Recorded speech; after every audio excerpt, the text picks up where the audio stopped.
Okay, so we've learnt about inversions and how to change a little bit more easily from C, for example, to F and C to G. And we've now got to put that together with the left-hand pattern. Now, the left-hand pattern doesn't change. That needs to sound like it already does. So in putting this together, there's a couple of things you need to be aware of.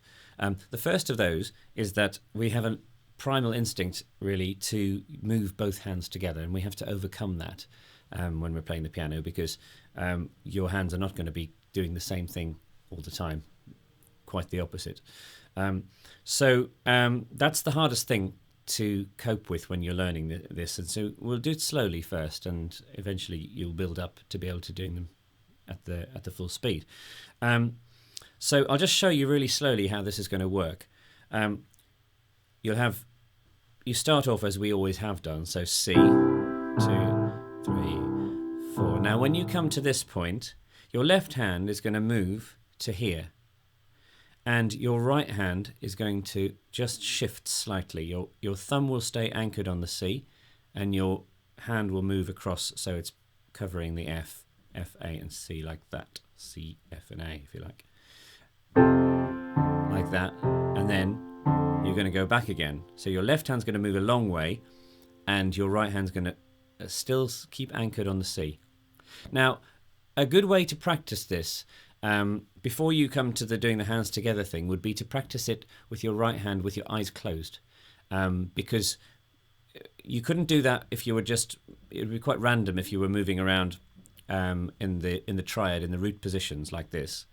But because you've now got a finger or a thumb anchored every time, it's a lot easier to keep your eyes closed and to go from C to F like that. You should be able to do that with your eyes closed. Okay, as you can see, eyes closed now, no problem at all. And to move from the C to the G with my eyes closed is quite easy. It's just, you have to visualize it in your head.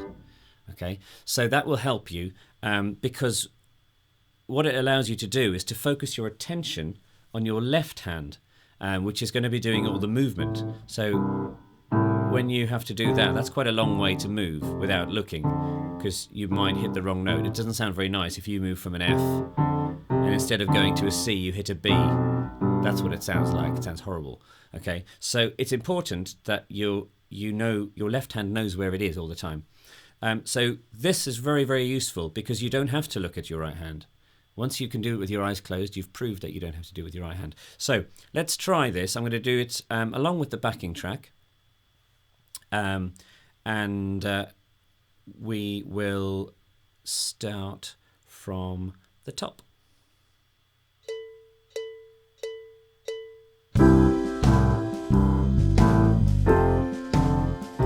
Back to C.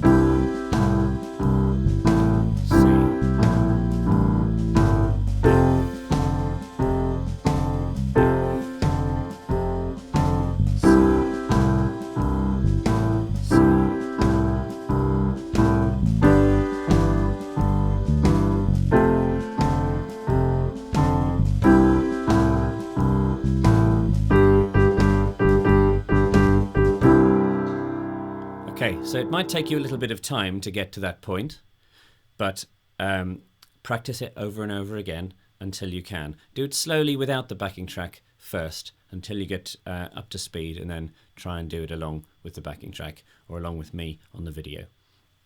Now in the next lesson, we're going to look at adding seventh notes to the chord.